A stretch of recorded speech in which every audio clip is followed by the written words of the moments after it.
by looking at a live view of the Falcon 9 set to lift off at 12:24 p.m. Eastern Time from Space Launch Complex 40 at Cape Canaveral Space Force Station in Florida.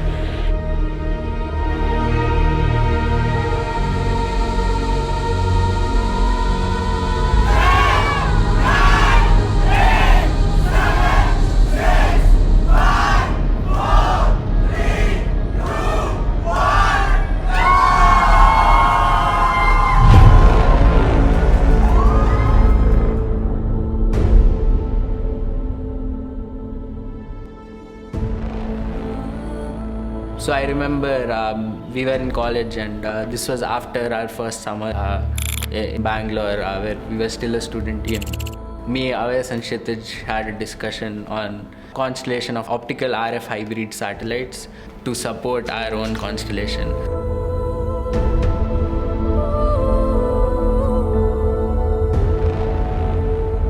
A satellite is an autonomous mobile piece of hardware. It's not connected to anything. It has to be self-sufficient in terms of powering itself and storing the energy to support all the operations that happen inside a spacecraft.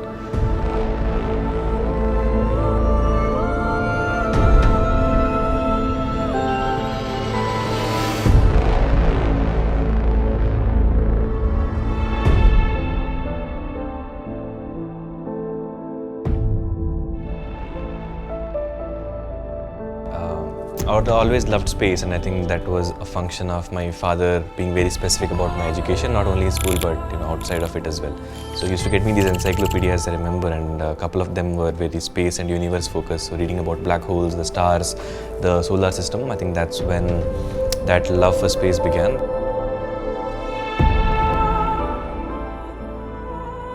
Aves and I, we sort of were looking at different challenges to work on. And in the middle of that, we decided that going ahead with building remote sensing satellites was a good way to start our journey in space. So we wanted to build space technology. We've always been fascinated by space. And I think that's what we are trying to do now at Pixxel. No day is the same as the day before it. So every day is a new challenge, every day is a new opportunity.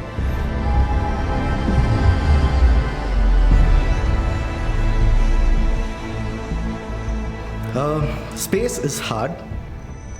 In a given orbit, the satellite spends about 60 minutes where sunlight is available and about 35 minutes where there is no sunlight. It is eclipsed by the Earth.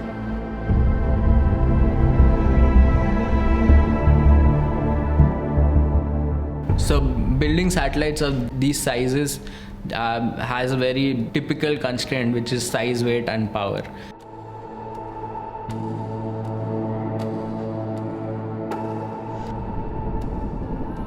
The satellite faces a lot of thermal shock.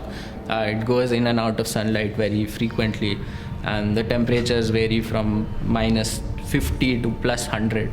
So the design has to sort of account for that. And of course, there's the basic constraint of pointing towards the Earth, and it's an imaging mission, so you can't have your images shaky, or you can't have micro vibrations. The control has to be state of the art.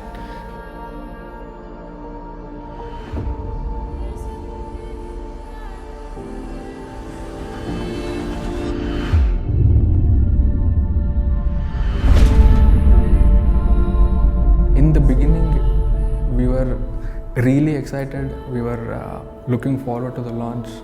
I was gonna get to see an actual rocket, and I was gonna lift the satellite and put it on the rocket. So I was looking forward to that.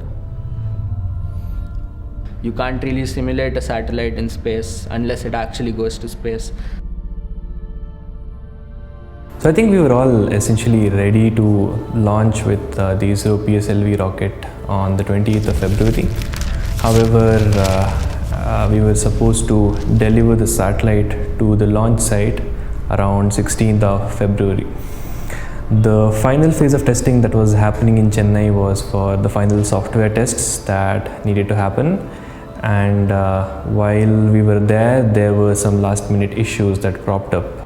And since we had very little time between which to turn this around, and we had to deliver the satellite in the next couple of days or miss the launch, so what we decided then is, rather than rushing through the launch for our first spacecraft and still sending it to the launch site, we decided to take a step back, reevaluate it, and then launch it to the next closest opportunity.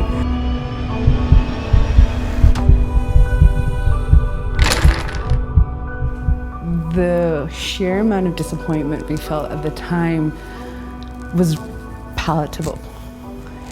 It really affected all of us. I remember just looking across the floor and deciding we're not going to get anything done today.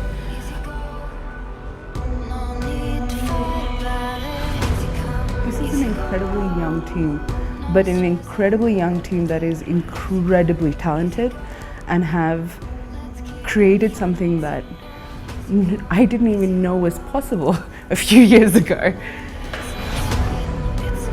Sitting in college in their 4th year, when I think most of us were worrying about placements, to say we want to build a constellation of satellites, not 1, not 2, not 3, but a constellation of 30 satellites to do hyperspectral imagery. I was like, this is insane and crazy and stupid, and I want to support this as much as I can.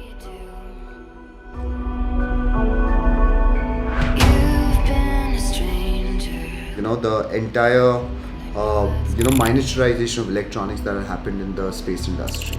You had semiconductors that you could put into, and sensors that you could put into a tiny little satellite, which hadn't happened 10 years, 15 years before that, right? So that played a major impact.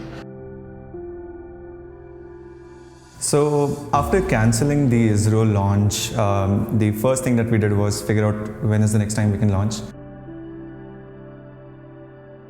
Shakuntala, the satellite, was put together in a very short duration. We went from nothing to launch in about 9 months.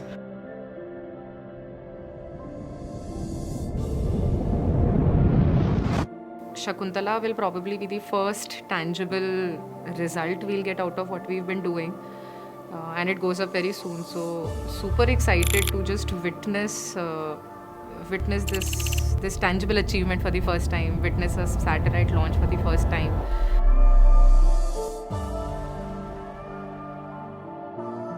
So what we're doing is we take measurements of the multiple different temperature sensors that are there. So there's 2 sets of sensors, one set of sensors on our own satellite that the satellite will have in space as well to measure what the temperature around it is.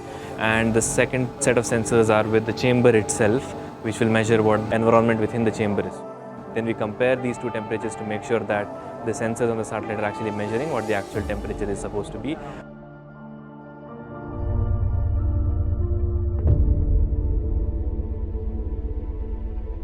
We check the radio and the antenna, we check the telemetry, and we check whether the torquers as well as the reaction wheels work. So, and we do it for each of the hot soaks and the cold soaks that we do, essentially to make sure that the satellite works among a spectrum of different temperatures and not just at room temperatures.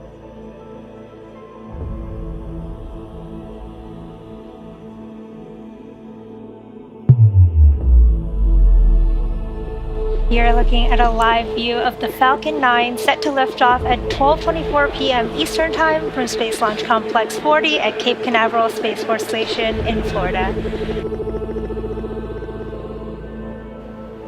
This particular satellite launch was almost not going to happen. 24 hours before the scheduled launch, the probability of go for the launch was at 30%.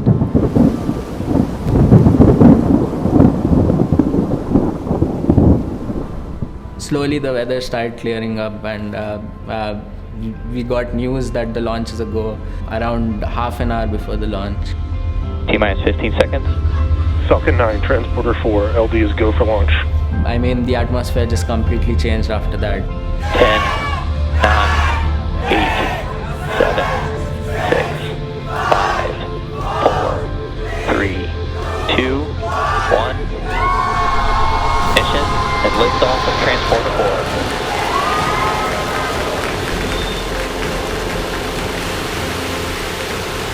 Pitching downrange.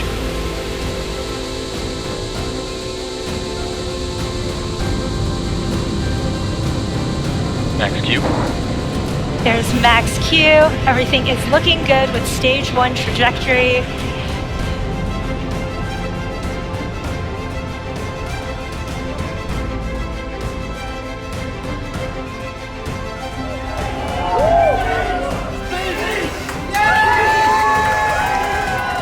Remember the meeting we had at their place in Nagpur, and we had a bunch of discussions. So there were two things that I promised in return for having the money in. One was if we get to eat Elon Musk someday, then we would invite them to have the meeting. And the second one was that we would have them name a satellite. So the name Shakuntala actually comes from them.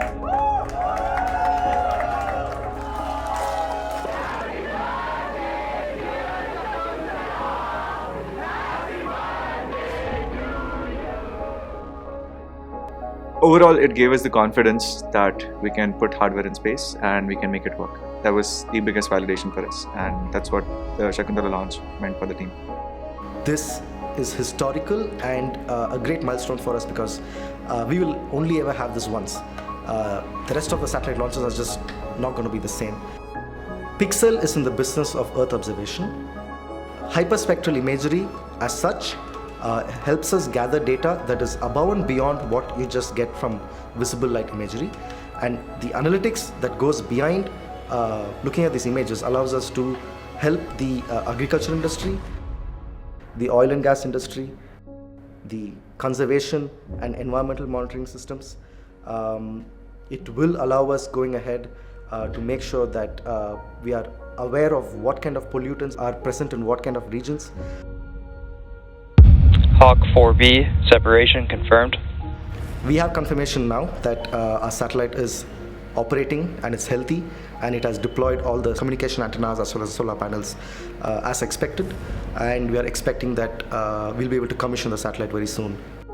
What's really exciting for us as a company is that, it's a big leap forward for the Indian space ecosystem in general. The fact that a company based out of India has launched the world's highest resolution hyperspectral satellite is something that we're really proud of and happy with.